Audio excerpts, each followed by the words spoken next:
आजादी का अमृत महोत्सव।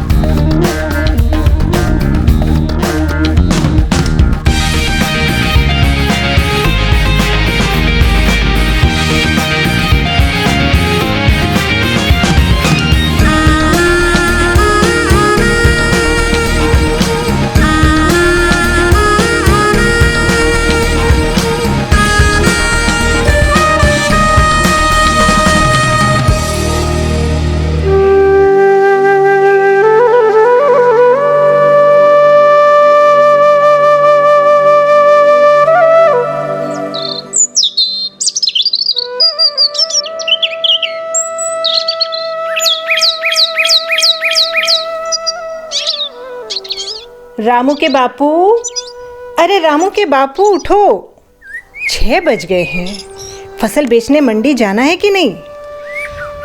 अरे भगवान, मुझे सोने दे। अरे आप सोते ही रहोगे तो मंडी कौन जाएगा? हाँ जमुना, मंडी तो जाना है पर क्या? अरे मैं ये सोच रहा हूँ कि ये फसल बेचने और मंडी का काम रामू कर ले। देखो रामू के बापू, मेरा बेटा MBA करके आया है और वो तुम्हारे साथ खेती बाड़ी नहीं करेगा। मेरा रामू बेटा तो शहर में नौकरी करेगा, नौकरी। अरे मैं कोई खेत में हल चलाने की बात थोड़ी ना कर रहा हूँ। मैं फसल उगाऊंगा और वो बस बाजार जाकर बेच आया करे। जमुना, तुम तो जानती हो मेरे से ये हिसाब किताब नहीं होता। रामू पढ़ा लिखा है तो हिसाब किताब ठीक से कर लेगा। अरे वो देखो, रामू भी आ गया। पिताजी प्रणाम। जीते रहो बेटा, जीते रहो। प्रणाम माता जी। अरे खुश रहो बेटा, खुश रहो। बेटा, हम तुम्हारी ही बातें कर रहे थे। वो क्या है कि फसल बेचने मंडी जाना है। हम सोच रहे हैं अब ये काम तुम ही संभाल लो। हाँ बिल्कुल पिताजी, मैंने भी ये फैसला किया है कि मैं शहर में नौकरी नहीं करूँगा। मैं आपके साथ खेती के काम में हाथ बटाऊंगा। हाँ बिल्कुल बेटा, तो तुम तैयार हो जाओ और मंडी चले जाओ ये फसल बेचने। जमुना, तुम कुछ खाने को बना दो, भूख बहुत जोरों से लगी है। तब तक मैं भी तैयार हो जाता हूँ। हाँ मैं अभी बनाई देती हूँ। अरे रामू बेटा, तुम क्या खाओगे? माँ, मैं तो मक्खन के साथ रोटी खाऊंगा। पिताजी आप भी साथ चलो ना मंडी। बेटा, मैं क्या करूँगा साथ चलकर, तुम चले जाओ। मैं तब तक खेतों में थोड़ा बहुत काम निपटा लूँगा। पर पिताजी, मुझे क्या पता कि अपनी फसल किस भाव बेचनी है। बेटा, तुमको तो बस आड़तिये के पास जाकर फसल उसके हवाले कर देना है। वो अपने आप बेच देगा और हाथों हाथ पैसे भी मिल जाएंगे। सो लेकर चले आना। पर पिताजी, आड़तियों को ये तो बताना पड़ेगा कि फसल किस भाव में बेचनी है। नहीं बेटा, भाव तो वही तय करते हैं कि ये फसल किस भाव में निकलेगी। पिताजी, ये कैसा सिस्टम है? मेहनत हम करें, फसल हमारी और भाव आड़तिये तय करें? बेटा, वर्षों से यही तो चलता आ रहा है। और फसल अगर वो न खरीदे तो हम उसका करेंगे क्या, कहाँ रखेंगे? फसल खराब हो जाएगी तो जो भाव मिल रहा है ना, वो भी नहीं मिलेगा। पिताजी, अब ऐसा नहीं चलेगा। आप तो हमें ये बताओ, जो फसल हम बाजार में ले जा रहे हैं उसकी 1 क्विंटल की लागत क्या है, और उसमें हम अपना मुनाफा जोड़ कर ही बेचेंगे, नहीं तो हम फसल नहीं बेचेंगे। अरे बेटा, नहीं बेचेंगे तो क्या करेंगे? पिताजी, उसकी चिंता तुम मत करो।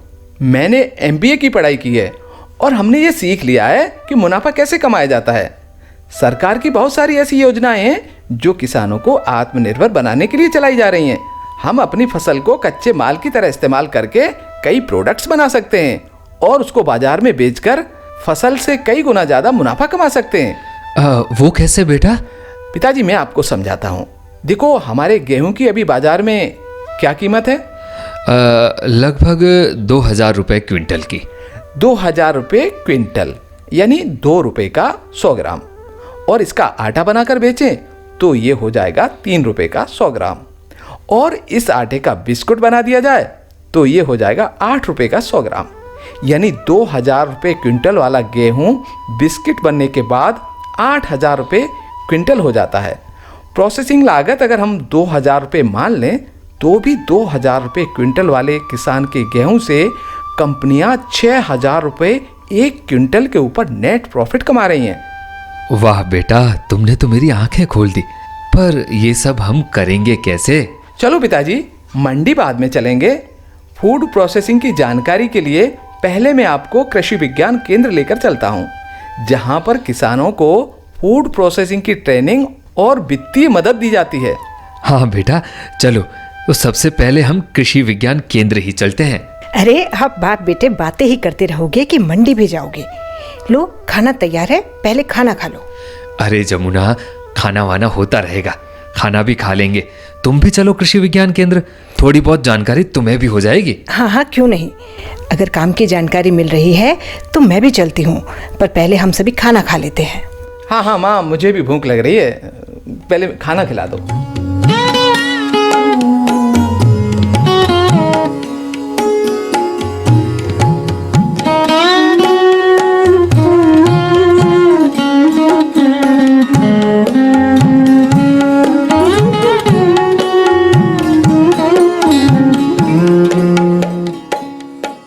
पिताजी देखो, अब हम पहुंच गए हैं कृषि विज्ञान केंद्र। पिताजी आप तो यहीं बैठो और मैं जाता हूँ, डॉक्टर साहब हैं यहाँ पर, उनसे बातचीत करूंगा और आप पूरी जानकारी बड़े इत्मीनान से सुनना और समझना।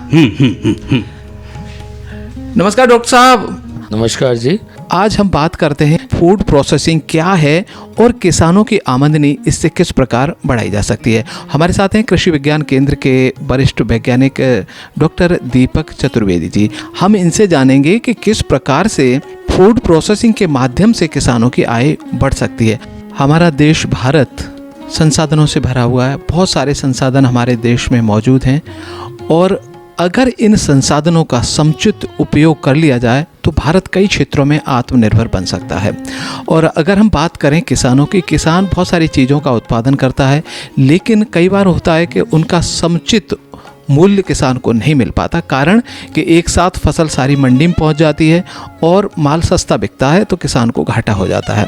इस घाटे से उबारने के लिए सरकार ने बहुत सारे किसानों को योजनाओं के माध्यम से उनकी इनकम बढ़ाने के प्रयास किए जा रहे हैं। केंद्र सरकार और राज्य सरकार मिलकर इस योजना को चला रहे हैं। और डॉक्टर साहब, हम सबसे पहले जानते हैं कि ये फूड प्रोसेसिंग है क्या? जैसा आपने बताया कि फूड प्रोसेसिंग जो भी किसानों का जो उत्पाद आ रहा है, उस उत्पाद का रूप परिवर्तन, अगर किसानों को साधारण भाषा में अगर मैं समझाऊं तो किसी वस्तु का रूप परिवर्तन होना ही प्रोसेसिंग है।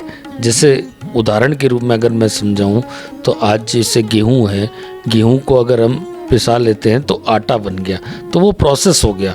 फिर उसको next primary processing, secondary processing, इस तरीके से आगे हो सकता है। और इसको मूल्य संवर्धन भी कह सकते हैं कि अगर हम किसी चीज़ का रूप परिवर्तित कर देते हैं, उसकी प्रोसेसिंग कर देते हैं, उसमें कुछ परिवर्तन कर देते हैं तो हमें मूल्य ज़्यादा मिलता है। उसे ही हम लोग फूड प्रोसेसिंग कहते हैं साधारण भाषा में। डॉक्टर साहब, हम आपसे जानना चाहते हैं कि किसान किस प्रकार से अपने उत्पादन को फूड प्रोसेसिंग के माध्यम से उचित मूल्य प्राप्त कर सकते हैं। किसान भाई है ना, जो भी फसल उगा रहे हैं सब फसलों में का प्रोसेसिंग हो सकता है। चाहे जैसे अगर अपने बात करें खरीफ के अंदर साधारणतः किसान लेते हैं, जैसे मूंग लेते हैं, मोट लेते हैं, तो इसकी भी प्रोसेसिंग हो सकती है। मूंग और मोट को दाल बना के तो एक प्रोसेस हो गया। इसी तरीके से गेहूं का मैंने आपको पहले ही बताया, सरसों है, सरसों का तेल निकाल के, चना है उसका बेसन बना के, बाजरा है। जैसे बाजरा के ऊपर हमारा कृषि विज्ञान केंद्र काम कर रहा है, क्योंकि जो आज भारत सरकार का एक ये है कि कुपोषण, जो महिलाएं और बालिकाएं हैं, बच्चे हैं, उनके अंदर उनको पौष्टिक आहार मिले, तो इसके लिए जो भारत सरकार का है कि ज़्यादा से ज़्यादा हम लोग ये जो मिलेट्स हैं उसको, जो कि आजकल सभी परिवारों के खान पान से दूर होता जा रहा है, उस मिलेट्स को वापस से किसानों के खान पान में शामिल किया जाए, इस हेतु प्रयास किए जा रहे हैं। अब जैसे बाजरा है, बाजरा को आजकल की जो जनरेशन है वो बाजरा नहीं खा रही है, बाजरा की रोटी पसंद नहीं करती, तो कृषि विज्ञान केंद्र द्वारा एक प्रोसेस बाजरा के प्रोसेसिंग का मूल्य संवर्धन विषय पे हम लोग काम कर रहे हैं। इसमें जैसे बाजरा के कई तरीके के उत्पाद हैं, जैसे उसके बाजरा के बिस्कुट बनाना, बाजरा के मफ़िन है, केक है, आप कुरकुरे आजकल बच्चे बहुत पसंद करते हैं, तो बाजरा के कुरकुरे हैं आपके। इसके इस तरीके से बाजरा के कई तरीके के उत्पाद बनाना कृषि विज्ञान केंद्र द्वारा महिलाओं को सिखाया जा रहा है विभिन्न प्रशिक्षणों के माध्यम से, ताकि जो ये बाजरा है उनके खान पान में सम्मिलित हो और उनको एक अतिरिक्त आय प्राप्त हो। ये कार्य अभी कृषि विज्ञान केंद्र द्वारा कराया जा रहा है। डॉक्टर साहब, हम आपसे जानना चाहते हैं कि कोई भी हमारा किसान अगर ये कार्य करना चाहे तो शुरुआत कैसे कर सकता है?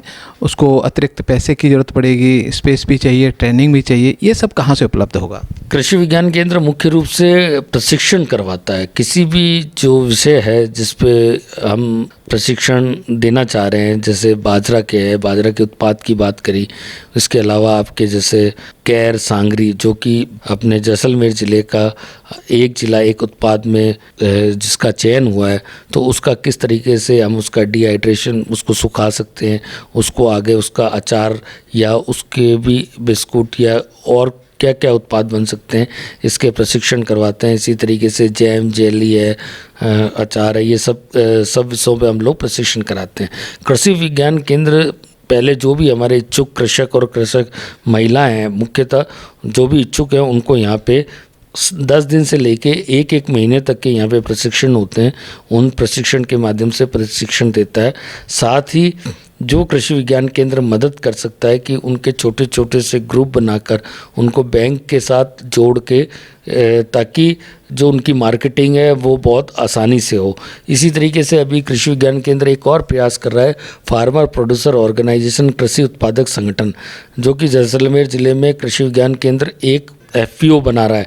अगर ज़िले की कोई भी महिलाएं हमारे यहाँ से प्रशिक्षण प्राप्त कर प्रशिक्षित होकर अपना ये काम शुरू करती हैं, तो उनको बैंकों के द्वारा हमारा ये प्रयास रहेगा कि उनको अनुदान मिले, उनको सहायता मिले, ताकि और उसको साथ में कृषि उत्पादक संगठन के साथ जोड़ा जाएगा, ताकि जो मार्केटिंग का कंपोनेंट है, जो कि आज समस्या यही आती है कृषकों को और कृषक महिलाओं को कि हम अपने उत्पाद को कैसे बेचें, उसका कौन सी ब्रांड लगाएं, उसका जो ब्रांडिंग होती है, क्योंकि आज मार्केट में आपको कोई भी उत्पाद बेचना है तो आपके पास एक ब्रांड होना चाहिए, आपके पास एक कोई स्टेज होना चाहिए।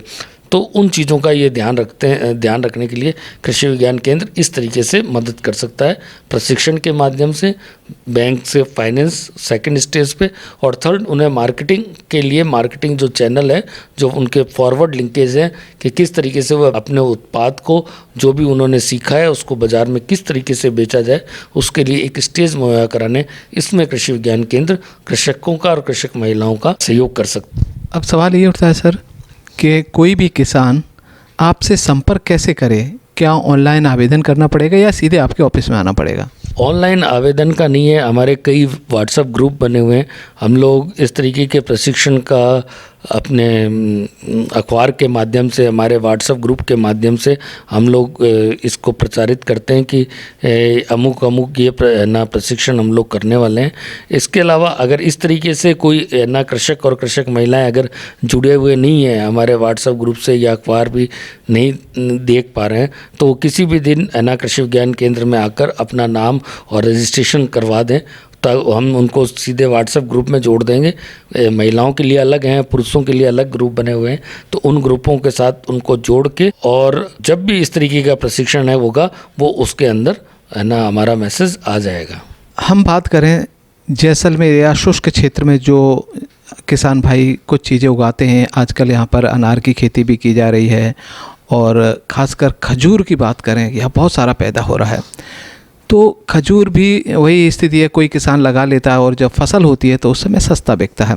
तो क्या खजूर की प्रोसेसिंग करके किसान इसको प्रिजर्व करके कुछ दिनों के लिए रख सकता है और पूरे साल थोड़ा थोड़ा करके बेचा जा सकता है क्या? बिल्कुल बेचा जा सकता है। और हमारे जो स्वामी केशवानंद राजस्थान कृषि विश्वविद्यालय बीकानेर में इसकी एक परियोजना भी चल रही है, जो खजूर के जैसे कैंडी बनाना है, टॉफ़ी बनाना है, इवन इसके खजूर की वाइन बनाना है, जो कि मतलब इसके जो उत्पाद हैं, जो कि जैसे आज भाव कम मिल रहा रहा है, वही जो मैंने कहा पहले बताया था, तो इसका रूप प्रवृत्त करके, और इस पे भी अगर यहाँ पे हमें कृषक और कृषक महिलाएं इच्छुक मिलते हैं कि 20 का हमारा एक ग्रुप बनता है, तो निश्चित तौर पे हम इस पे भी एक प्रशिक्षण आयोजित कर सकते हैं कि किस तरीके से हम डेट के आप है ना, कैंडी है, टॉफ़ी है, इसके अलावा इनकी चॉकलेट है, बिस्कुट्स प्लस आपके जो वाइन्स हैं, इसकी किस तरीके से बना सकते हैं और किसान और कृषक महिलाएं है ना ज़्यादा से ज़्यादा इसका फ़ायदा उठा सकते हैं। एक चीज़ और पूछना चाहूँगा कि जैसे यहाँ पे अनार की खेती होती है, अनार भी सस्ता हो जाता है, तो क्या अनार का जूस निकाल कर उसकी पैकिंग करके मतलब प्रोसेसिंग करके क्या इसको मार्केट में बेचा जा सकता है, या ऐसी मतलब कोई मिनी प्लांट जो कम लागत के किसान के खेत पे लगाए जा सकें या 4-5 किसान मिलकर लगा सकें, ऐसा हो सकता है क्या? बिल्कुल हो सकता है। जैसे कोई भी प्रोसेसिंग जो किसान भाई चाहते हैं तो वो कृषि विज्ञान केंद्र इस विषय पे मदद कर सकता है, प्रशिक्षण साथ में ही अनुदान। आज जैसे अनार की बात कर रहे हैं तो अनार का एरिया दिन प्रतिदिन जैसलमेर के अंदर और इसके निकट जो अपना बाड़मेर जिला है, दोनों के अंदर इसका क्षेत्र बढ़ता जा रहा है। और जैसा कि आपने कहा कि अनार का कई बार हमें अच्छा भाव नहीं मिल पाता, कारण ये है उसका साइज़ छोटा हो जाता है या कई जगह पे अनार के फटने की समस्या आती है, तो उस कंडीशन में बाज़ार में उसको भाव नहीं मिलता। अगर इस तरीके के किसान जो उनके प्रॉब्लम है या भाव सही नहीं मिल रहा, तो वो किसान भी अनार की प्रोसेसिंग की तरफ जा सकते हैं। ठीक है, और ये सब कुछ कब होगा? जब हम किसी एक संस्था के साथ जुड़ेंगे, जो मैंने कहा FPO, क्योंकि जो इसकी एक आज बाज़ार में बहुत सारे प्लेयर्स हैं अनार का जूस बेचने वाले। हम अपना जूस बेचना चाहते हैं तो हमें भी एक बड़ा प्लेटफॉर्म चाहिए। बड़ा प्लेटफॉर्म मतलब हमारे पास इतनी क्वांटिटी में हमारे पास मटेरियल होना चाहिए कि ताकि हम उसका प्रॉपर उसकी मार्केटिंग कर सकें और बेटर क्वालिटी दे सकें। तो इस तरीके के भी प्रयास कृषि विज्ञान केंद्र कर सकता है अगर कोई कृषक इच्छुक है तो।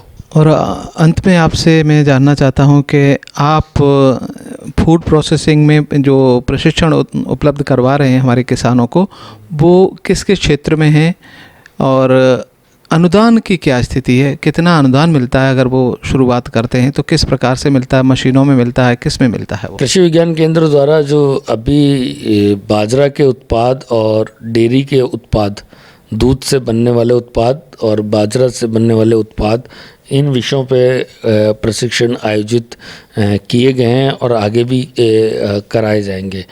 रही बात जो अनुदान की है, तो अनुदान के लिए कृषि विज्ञान केंद्र जो हमारा जिला उद्योग केंद्र है उनके साथ है ना मिलके और उनकी क्या गाइडलाइंस है इसके बारे में पता करके हम आपको बता सकते हैं कि किस किस तरीके से अनुदान है। जो जहाँ हम लोग मदद करते हैं, हमारी मदद सिर्फ FPO में है। अगर FPO के अगर आप मेंबर बनते हैं, उसमें क्या है 2000 रुपये आपकी एक जने की फ़ीस होती है मेंबर बनने के लिए। और जो एक समूह जैसे 300 जनों का समूह है और आपने 6 लाख रुपए इकट्ठे किए तो 6 लाख रुपए सरकार आपको दे देगी, मतलब 50% अनुदान। 12 लाख रुपए में आप कुछ भी अपने जो मशीनरी है या कुछ भी कर सकते हो, ये काम कर सकते हो। वो कृषि उत्पादक संगठन बना के काम कर सकते हो। इंडिविजुअल जो कृषक और कृषक महिलाओं को क्या अनुदान मिलता है, उसकी क्या योजना है, इसमें वैल्यू एडिशन मूल्य संवर्धन विषय पे उसके बारे में आपको जिला उद्योग केंद्र में संपर्क करना पड़ेगा। कृषक उत्पादक संगठन के लिए अभी जो भारत सरकार की गाइडलाइन आई है कि हर ब्लॉक में बन रहा है, वो तो एक अलग सब ब्लॉक में एक एक FPO आपके बनते जा रहे हैं। FPO बनने के लिए जो ये है कि 300 कृषक या कृषक महिलाओं का एक समूह होना चाहिए और इसको नाबार्ड द्वारा, जैसे हमारे कृषि विज्ञान केंद्र जो FPO बना रहा है उसमें वित्तीय सहयोग आपके नाबार्ड बैंक का है, जबकि बाकी जो ब्लॉकों में बन रहा है उसमें SFFC और द्वारा या NAFED के द्वारा 2 एक एजेंसियां जिनके द्वारा FPO बनाए जा रहे हैं। FPO में जो CBBO होता है, जैसे कृषि विज्ञान केंद्र एक FPO में CBBO है, तो इसमें एक चीफ एग्जीक्यूटिव ऑफिसर क्योंकि सभी कृषक महिला और हमारे इतने शिक्षित नहीं होते कि वो मार्केटिंग कर सकें। तो चीफ एग्जीक्यूटिव ऑफिसर की जो सैलरी होती है नाबार्ड बैंक के थ्रू कृषि विज्ञान केंद्र मुहैया कराएगा, और एक अकाउंटेंट की। इसके अलावा 3 साल तक जो भी उसके अंदर फार्मर्स हैं या फार्म वूमेन हैं उनको प्रशिक्षण देने का काम कृषि विज्ञान केंद्र करेगा। एफपीओ 2 तरीके के लिंकेज करता है, बैकवर्ड लिंकेज और फॉरवर्ड लिंकेज। बैकवर्ड लिंकेज मतलब आपको जो अगर आप बाजरे की खेती कर रहे हो तो उस खेती के अंदर आपको जो बीज चाहिए या खाद चाहिए तो वो आपको बिल्कुल डीलर रेट पे देंगे। और फॉरवर्ड लिंकेज मतलब जो आपका उत्पाद आएगा उसका वैल्यू एडिशन करके, मूल्य संवर्धन करके उसको मार्केट के साथ मार्केटिंग करेंगे, और जो उसमें प्रॉफिट आएगा वो इक्वली डिस्ट्रीब्यूट होगा जितने भी मेंबर हों। मोटा मोटी आप समझे तो कोई भी लिमिटेड कंपनी है उसी का एक स्वरूप होता है। और 300 फार्मर के अंदर 15 तक बोर्ड ऑफ डायरेक्टर होते हैं जो कि हमें किस तरीके से काम करना है। अगर हमारा एफपीओ 2-3 साल सही तरीके से चलता है तो सरकार की बहुत सारी ऐसी योजनाएं जिसमें आपको 25 लाख से लेके 3-3, 4-4 करोड़ रुपए तक आपको सहायता मिल सकती है और अनुदान मिल सकता है 50% तक। तो ये है मूल रूप से एफपीओ के बारे में। डॉक्टर साहब, आपने फूड प्रोसेसिंग से किसान किस प्रकार अपनी आय को बढ़ा सकते हैं, अपने उत्पादों का अच्छा मूल्य प्राप्त कर सकते हैं, आपने बहुत ही अच्छी जानकारी दी। किसान इससे ज़रूर लाभ उठाएंगे। आपका बहुत बहुत शुक्रिया।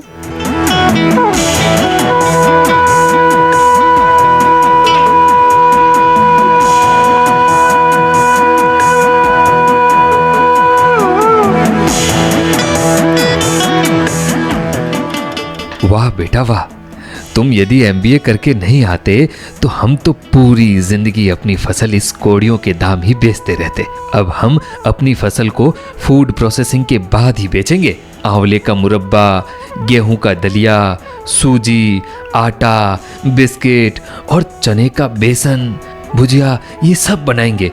और हाँ, हम गांव के सब किसान इस काम को मिलकर करेंगे। बिल्कुल पिताजी, और मैं मार्केटिंग करूंगा और गांव के युवा जो नौकरी के लिए शहर में भटकते हैं उन सबको इस काम में लगा देंगे। बेटा, अब हमारी फसल के दाम तो अच्छे मिलेंगे ही, साथ ही गांव वालों को गांव में रोजगार भी मिलेगा। और बेटा, ये योजना गांव-गांव तक पहुंच गई ना तो हम सब किसानों के दिन फिर जाएंगे। और पिताजी, किसानों के दिन फिर गए यानी किसान आत्मनिर्भर बन गए तो हमारा देश भी आत्मनिर्भर बन जाएगा, यानी हमें किसी भी चीज के लिए विदेशों पर निर्भर नहीं रहना पड़ेगा। और पिताजी, अभी तो ये शुरुआत है। मैंने एमबीए की पढ़ाई में सरकार की सभी योजनाओं के बारे में पढ़ लिया है जिससे किसान आत्मसम्मान और आत्मनिर्भर बन सकेंगे। अभी तो पिताजी मैं आपको एफपीओ के बारे में बताऊंगा तो आप खुद समझ जाएंगे कि सरकार किसानों को हर हाल में आत्मनिर्भर बनाने के लिए कृत संकल्प है। बेटा, ये एफपीओ के बारे में मुझे जरूर बताना। बिल्कुल पिताजी, जब समय मिलेगा ना तो मैं जरूर बताऊंगा। अरे बाप बेटे मिलकर ही सारा पैसा कमाते रहोगे या माँ के हिस्से भी कुछ आएगा? अरे माँ, तुमको तो हम काउंटर पे बिठा के रखेंगे। अरे रामू एकदम ठीक कह रहा है जमुना, आखिर पैसे तो घर की लक्ष्मी के पास ही आएंगे ना। बिल्कुल बिल्कुल।